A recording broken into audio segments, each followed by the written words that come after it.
അർജുനായുള്ള തിരച്ചിൽ 10ാം ദിവസവും തുടരുകയാണ്. വെള്ളത്തിനടിയിലുണ്ടെന്ന് സ്ഥിരീകരിച്ച ട്രക്ക് കണ്ടെത്താൻ ദൗത്യസംഘം ഗംഗാവലി പുഴയുടെ അടിത്തട്ടിലേക്ക് ഇറങ്ങി പരിശോധിക്കും. ഡ്രോൺ ഉൾപ്പെടെയുള്ള അത്യാധുനിക ഉപകരണങ്ങൾ എത്തിച്ചാണ് പരിശോധന നടത്തുക. പുഴയിലെ ശക്തമായ അടിയൊഴുക്കാണ് സ്കൂബ ടീമിന് വെല്ലുവിളിയാകുന്നത്. കൂടുതൽ വിശദാംശങ്ങളുമായി ദീപക് മലയമ്മ ചേരുന്നുണ്ട്.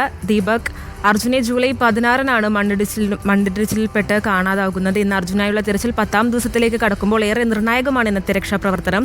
കാരണം നമുക്കറിയാം, സോണാർ പരിശോധനയിൽ ലഭിച്ച സിഗ്നലിന്റെ അടയാളത്തിൽ നടത്തിയ പരിശോധനയിൽ ട്രക്ക് ഇന്നലെ കണ്ടെത്തി. ഇന്ന് ട്രക്കിന്റെ ക്യാബിനുള്ളിൽ അർജുൻ ഉണ്ടോ എന്നായിരിക്കും ആദ്യം പരിശോധിക്കുക. ശേഷമായിരിക്കും ട്രക്ക് കരയിലേക്ക് എത്തിക്കുന്ന രക്ഷാദൗത്യത്തിലേക്ക് സൈന്യം കടക്കുക.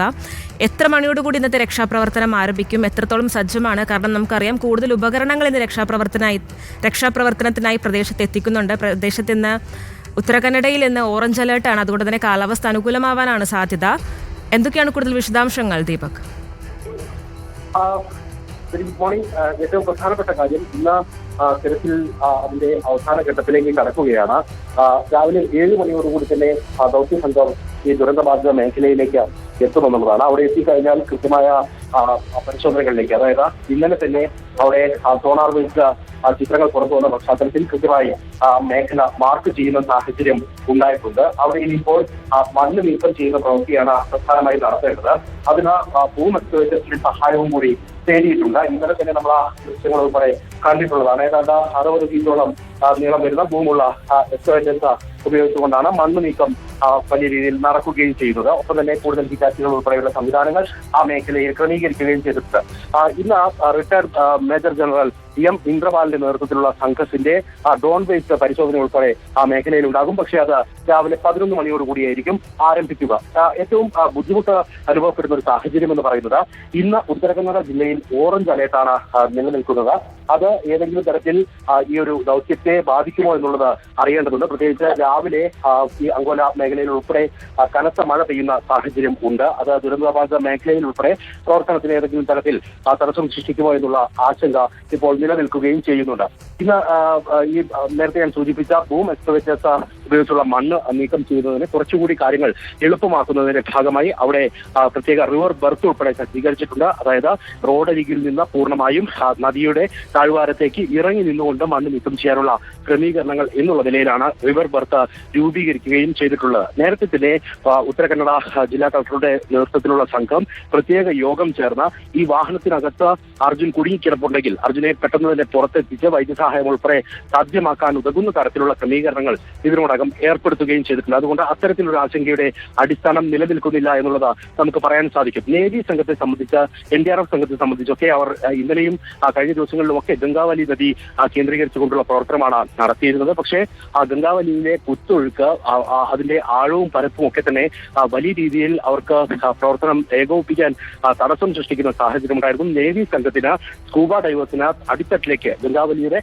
അടിത്തട്ടിലേക്ക് പോകുന്നതിൽ തടസ്സവും ഉണ്ടായിരുന്നു. അത് പ്രത്യേകിച്ച് അതിന്റെ വിസിബിലിറ്റി അടക്കമുള്ള പ്രശ്നങ്ങൾ ആണ് ഈ നേവി സംഘം ഉയർത്തിയത്. പക്ഷേ ഇന്ന് കനത്ത മഴയിലേക്ക് കാര്യങ്ങൾ പോയിട്ടില്ല എങ്കിൽ നേരത്തെ അഭിലാഷ് സൂചിപ്പിച്ചതുപോലെ തന്നെ ഏറ്റവും ആദ്യത്തെ ലക്ഷ്യം എന്ന് പറയുന്നത് അർജുനെ കണ്ടെത്തുക എന്നുള്ളത് തന്നെയാണ്. ഇന്നലെ തന്നെ വ്യക്തമാക്കിയിരുന്നു, ലോറിയുടെ കൃത്യമായ പൊസിഷൻ ലൊക്കേറ്റ് ചെയ്തിരുന്നു. അപ്പോൾ ലോറിയുടെ പൊസിഷൻ എങ്ങനെയാണ്, ചിലപ്പോൾ ചരിഞ്ഞു കിടക്കുന്ന രീതിയിലായിരിക്കാം എന്ന് തന്നെ ഒരു സംശയം മേജർ ജനറൽ ഇന്നലെ പങ്കുവെക്കുകയുണ്ട്. അപ്പോൾ ഈ സ്കൂബ ഡൈവേഴ്സിന്റെ രക്ഷാദൗത്യമാണ് ഇന്നത്തെ വരും മണിക്കൂറുകൾ ഏറ്റവും നിർണായകമെന്ന് അന്ന് അദ്ദേഹം കൂട്ടിച്ചേർക്കുകയും ചെയ്തിരുന്നു. അപ്പോൾ ഈ കൂടുതൽ സ്കൂബ ടീം എത്താനുള്ള സാധ്യതയുണ്ട്.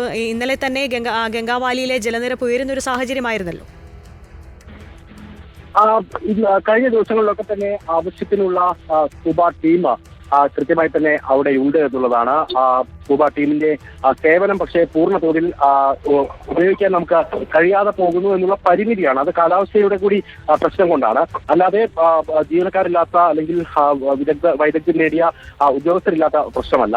കൃത്യമായി നല്ല ഡൈവേഴ്സ് തന്നെ ആ മേഖലയിൽ തുടരുകയും ചെയ്യുന്നുണ്ട്. അതുകൊണ്ട് ഇനിയിപ്പോൾ കാലാവസ്ഥ അനുകൂലമാവുകയാണെങ്കിൽ തീർച്ചയായും ആ ഡൈവേഴ്സ് അതിലേക്ക് ആഴ്ന്നിറങ്ങും. ഒപ്പം തന്നെ ഈ വാഹനത്തിനടുത്തേക്ക് എത്തിച്ചേരാൻ കഴിയുമെന്നാണ് നമ്മൾ കരുതുന്നത്. അങ്ങനെയെങ്കിൽ അതിന്റെ ക്യാബിനിൽ ഉൾപ്പെടെ പരിശോധനകൾ നടത്താനുള്ള സാഹചര്യം ഉണ്ടാകും. ഇനി അങ്ങനെ ഒരു സാഹചര്യം നിലനിൽക്കുന്നില്ല എങ്കിൽ നേരത്തെ നമ്മൾ സൂചിപ്പിച്ച റിട്ടയർഡ് മേജർ ജനറൽ എം ഇന്ദ്രപാലിന്റെ നേതൃത്വത്തിലുള്ള സംഘത്തിന്റെ ഡ്രോൺ എത്തിയതിനു ശേഷം മാത്രമായിരിക്കും അതിനകത്തെ ചിത്രങ്ങൾ ഉൾപ്പെടെ ശേഖരിക്കാൻ കഴിയുക. അവിടെ ലോറി ഉണ്ടോ എന്നുള്ളതായിരിക്കും പ്രാഥമികമായി, അതായത് ലോറി തന്നെയാണ് എന്ന് ഒരിക്കൽ കൂടി നല്ല ദൃശ്യങ്ങളുടെ സഹായത്തോടു കൂടി സ്ഥിരീകരിക്കുക എന്നുള്ളതാണ് ആ ഡ്രോൺ പരിശോധന കൊണ്ട് ഉദ്ദേശിക്കുന്നത്. ഡ്രോൺ ബേസ്ഡ് ഡിറ്റക്ഷൻ സിസ്റ്റം എന്നുള്ളതാണ് അദ്ദേഹത്തിന്റെ സംവിധാനവുമായി ബന്ധപ്പെട്ട് പറയാൻ സാധിക്കുക. അത് ആ തരത്തിൽ പരിശോധന നടത്തും. ഒപ്പം തന്നെ കാലാവസ്ഥ അനുകൂലമാണെങ്കിൽ മറ്റൊന്നുകൂടി നടക്കാനുള്ളത് ആ വാഹനത്തിന് അകത്ത് ടെമ്പറേച്ചർ, അതായത് ജീവന്റെ ടെമ്പറേച്ചർ ഉണ്ടോ എന്നുള്ളത് സംബന്ധിച്ചുള്ള പരിശോധന നടത്താൻ കഴിയുന്ന തെർമൽ ഇൻഡിക്കേഷൻ മെത്തേഡ് ഉപയോഗിച്ചുകൊണ്ടുള്ള സിസ്റ്റവും കൂടി അവിടെ സജ്ജമാക്കുകയും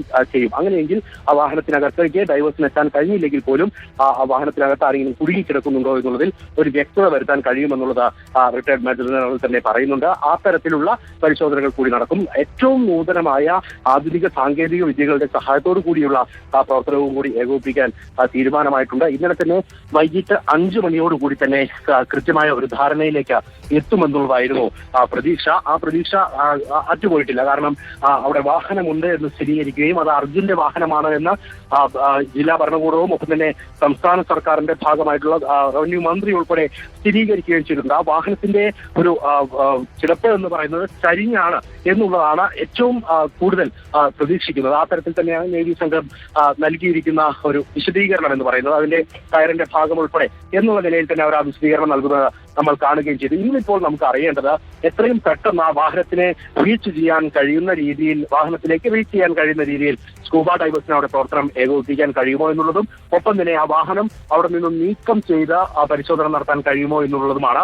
അത് രാവിലെ 11 മണിക്ക് ഞാൻ നേരത്തെ സൂചിപ്പിച്ച ഡ്രോൺ ബേസ്ഡ് ഡിറ്റക്ഷൻ സിസ്റ്റം എത്തുന്നതിന് മുൻപ് തന്നെ അത് സാധ്യമാകുകയാണെങ്കിൽ ഏറ്റവും നല്ലത് അത് തന്നെയായിരിക്കും. കാരണം ലോകമെമ്പാടുമുള്ള മലയാളികൾ ഉൾപ്പെടെ എല്ലാവരും കാത്തിരിക്കുന്നത് ആ ഒരു വാർത്ത കേൾക്കാനാണ്, അർജുനുമായി ബന്ധപ്പെട്ടുകൊണ്ടുള്ള കാര്യങ്ങൾ അറിയാനാണ്. അത്തരം കാര്യങ്ങളിൽ ഒരു വ്യക്തത വൈകാതെ നൽകാൻ കഴിയുമെന്ന് നമ്മൾ പ്രതീക്ഷിക്കുകയും ചെയ്തിട്ടുണ്ട്. ഇന്ന് മാധ്യമങ്ങൾക്ക് ആ മേഖലയിൽ നിന്ന് ദൃശ്യങ്ങൾ പകർത്തുന്നതിൽ ഉൾപ്പെടെ പരിമിതിയുണ്ട്. അത് മറ്റൊന്നും കൊണ്ടല്ല, ഈ ഡ്രോൺ ബേസ്ഡ് ഡിറ്റക്ഷൻ സിസ്റ്റം അവിടെ കൃത്യമായി പ്രവർത്തിപ്പിക്കണമെങ്കിൽ അതിന്റെ റേഡിയോ സിഗ്നൽസിന് തകരാറ് വരാതിരിക്കേണ്ടതുണ്ട്. ആ തകരാറ് വരാതിരിക്കണമെങ്കിൽ വലിയ കപ്പാസിറ്റിയുള്ള ഇലക്ട്രോണിക് ഉപകരണങ്ങൾ, പ്രത്യേകിച്ച് മൊബൈൽ ഫോൺ പോലും എന്നുള്ള മറുപടിയാണ് മേജർ ജനറൽ നൽകിയിരിക്കുന്നത്. ആ മേഖലയിൽ പ്രവർത്തിപ്പിക്കുന്നതിന് പരിമിതി ഉണ്ടാകും. അങ്ങനെയെങ്കിൽ അല്പസമയം നമുക്ക് കാത്തിരിക്കേണ്ടി വരും. കൃത്യമായി അവിടെ നിന്നും ആ ഒരു ദുരന്തമുഖത്തു നിന്നും ഉദ്യോഗസ്ഥർ നൽകുന്ന, ജില്ലാ ഭരണകൂടത്തിന്റെ ഭാഗമായിട്ടുള്ള ആളുകൾ നൽകുന്ന വിവരങ്ങൾ ഉൾപ്പെടെ ശേഖരിക്കേണ്ടി വരും. ആ തരത്തിൽ ആ വിവരങ്ങൾ പ്രേക്ഷകരിലേക്ക് എത്തിക്കാൻ കഴിയുമെന്നുള്ളതാണ് ഒരു പ്രധാനപ്പെട്ട കാര്യം. ഒപ്പം തന്നെ ഓരോ മണിക്കൂർ ഇടവിട്ടോ അല്ലെങ്കിൽ ചില ചെറിയ ഇടവേളകളിലോ കൃത്യമായ ഒരു കാര്യങ്ങൾ വിശദീകരിക്കാം എന്നുള്ളത് കാർവാർ MLA ഉൾപ്പെടെ പറയുകയും ചെയ്യുന്നുണ്ട്. അങ്ങനെയെങ്കിൽ അത്തരത്തിൽ ഔദ്യോഗികമായ വിവരങ്ങൾ തന്നെ പ്രേക്ഷകരിലേക്ക് നമുക്ക് എത്തിക്കാൻ കഴിയും. ദീപക്, റിട്ടയർ മേജർ ജനറൽ ഇന്ദ്രപാലിന്റെ നേതൃത്വത്തിൽ കൂടുതൽ ഉപകരണങ്ങൾ എത്തിച്ചെന്ന രക്ഷാപ്രവർത്തനം പുനരാരംഭിക്കുമ്പോൾ അദ്ദേഹം തന്നെ ഇന്നലെ റിപ്പോർട്ടറോട് പ്രതികരിച്ചപ്പോൾ പറഞ്ഞിരുന്നു, മഴ വെല്ലുവിളിയായാൽ ഡ്രോൺ ഉപയോഗിച്ചുള്ള പരിശോധന അത് വലിയ രീതിയിൽ ബാധിക്കാൻ സാധ്യതയുണ്ടെന്ന്. ഇന്നിപ്പോൾ പ്രദേശത്ത് ഓറഞ്ച് അലേർട്ടാണ് പ്രഖ്യാപിച്ചിരിക്കുന്നത്. കാലാവസ്ഥ അനുകൂലമായാൽ രക്ഷാദൗത്യം പുനരാരംഭിക്കുമ്പോൾ അത് വളരെ വേഗതയിൽ തന്നെ നമുക്ക് ക്യാബിൽ പരിശോധന നടത്താം. അർജുൻ ലോറിയുടെ അകത്തുണ്ടോ എന്ന് നമുക്ക് പരിശോധന നടത്താൻ സാധിക്കും. ട്രക്ക് കരയിലേക്ക് എത്തിക്കാനുള്ള രക്ഷാപ്രവർത്തനങ്ങൾ മുന്നോട്ട് കൊണ്ടുപോകാൻ സാധിക്കും. കാലാവസ്ഥ നേരെ തിരിച്ചടിയായാൽ, കാലാവസ്ഥ അനുകൂലമല്ല എങ്കിൽ ആ തിരിച്ചടികളെ നേരിടാൻ രക്ഷാപ്രവർത്തകർ എത്രത്തോളം സജ്ജമാണ് ദീപക്? ആ മേഖല എന്ന് പറയുന്നത് നമ്മൾ ദൃശ്യങ്ങളിലൊക്കെ കണ്ടു കാണും. ഒരു പ്രത്യേക പ്രദേശമാണ്. അവിടെ ഇപ്പോഴും ആ മണ്ണെടുപ്പ് ഉണ്ടായ ആ മേഖലയിൽ നിന്ന് വലിയ തരത്തിൽ നീരുറവകൾ രൂപപ്പെട്ട് വരികയും ചെയ്യുന്നുണ്ട്. ഒപ്പം തന്നെ ഒരു തുറസായ സ്ഥലം എന്നുള്ള നിലയിലേക്ക് ആ മേഖല മാറിയിട്ടുണ്ട്. അതുകൊണ്ട് നമ്മൾ കണ്ടതുപോലെ കനത്ത മഴയും കാറ്റുമാണ് ഈ മേഖലയിൽ വരുന്നത് എങ്കിൽ അത് വലിയ പ്രതിസന്ധി സൃഷ്ടിക്കും. പ്രത്യേകിച്ച് ഗംഗാവലിയിലൊക്കെ നേവി സംഘം ഇറങ്ങി നിൽക്കുമ്പോൾ അവർക്ക് ഒരു ഇടത്ത് ഉറപ്പിച്ചു നിർത്തി അവിടെ നിന്നും ഡൈവ് ചെയ്യാൻ കഴിയാത്ത സാഹചര്യം ഉണ്ടായിട്ടുണ്ട് ഇന്നലെയൊക്കെ. അത് നമ്മൾ കാണുകയും ചെയ്തിട്ടുള്ളതാണ്. പക്ഷേ ഇന്ന് അത്തരത്തിൽ കനത്ത കാറ്റും മഴയും ഇല്ല എങ്കിൽ, കാലാവസ്ഥ അനുകൂലമായി നിൽക്കുകയാണെങ്കിൽ കാര്യങ്ങൾ കുറച്ചുകൂടി എളുപ്പമാകും. അല്ലാത്ത പക്ഷം ബുദ്ധിമുട്ട് സൃഷ്ടിക്കുമെന്ന കാര്യത്തിൽ തർക്കമില്ല. ഒപ്പം തന്നെ ചോദ്യത്തിലേക്ക് വരികയാണെങ്കിൽ ഈ ഒരു അന്തരീക്ഷത്തെ നേരിടുന്നതിന് വേണ്ടി പ്രത്യേക സംവിധാനങ്ങൾ എന്ന് നമുക്ക് പറയാൻ കഴിയില്ല. അത് ഒരു ഭാഗ്യത്തിന്റെ കൂടി ഘടകം എന്ന നിലയിൽ തന്നെ ഇന്ന് വലിയ ബുദ്ധിമുട്ടില്ലാതെ വന്നാൽ നല്ലത് എന്നുള്ളത് മാത്രമേ പറയാൻ സാധിക്കുകയുള്ളൂ. അവിടെ ഏതെങ്കിലും തരത്തിൽ മണ്ണൊലിപ്പ് ഉണ്ടാവുകയാണെങ്കിൽ അത് തടയുന്നതിന് വേണ്ടി കോൺക്രീറ്റ് ബാരിക്കേഡുകൾ ഉൾപ്പെടെ സജ്ജീകരിച്ച് വെച്ചിട്ടുണ്ട്. അത് അവിടെ പ്രവർത്തിക്കുന്ന രക്ഷാദൗത്യത്തിന്റെ ഭാഗമായിട്ടുള്ള ആളുകൾക്ക് മറ്റ് ബുദ്ധിമുട്ടുകൾ വരാതിരിക്കാൻ വേണ്ടിയുള്ള മുന്നൊരുക്കം എന്ന നിലയിലാണത് ക്രമീകരിച്ചിട്ടുള്ളത്. അത്തരത്തിൽ ബാരിക്കേഡുകൾ ആ മേഖലയിൽ കോൺക്രീറ്റ് ബാരിക്കേഡുകൾ തന്നെ സജ്ജീകരിച്ച് വെക്കുകയും ചെയ്തിട്ടുണ്ട്. ശരി, പഴുതടച്ചുള്ള രക്ഷാദൗത്യത്തിന് വേണ്ടിയുള്ള സജ്ജീകരണങ്ങളൊക്കെ കർണാടക സർക്കാരിൻ്റെ ഭാഗത്തു നിന്നും ഉണ്ടാകുന്നുണ്ട്. വലിയ രീതിയിലുള്ള പ്രതീക്ഷ അർജുൻ തൊട്ടടുത്ത നിമിഷം തന്നെ നമ്മളിലേക്ക് എത്തുമെന്നുള്ളൊരു പ്രതീക്ഷയിൽ തന്നെയാണ്. ഏറ്റവും അടുത്ത നിമിഷം തന്നെ സ്കൂബ ടീം ഉൾപ്പെടെ പുഴയിലിറക്കി ആഴത്തിലേക്ക് ഇറങ്ങിയുള്ള പരിശോധന സ്കൂബ ടീമിൻ്റെ അതുതന്നെയാണ് ഇന്നത്തെ വരും മണിക്കൂറിലെ ഏറ്റവും നിർണായകമായതും. ദീപക് മലയമ്മയും AK അഭിലാഷുമാണ് വിവരങ്ങൾ നൽകിക്കൊണ്ടിരുന്നത്.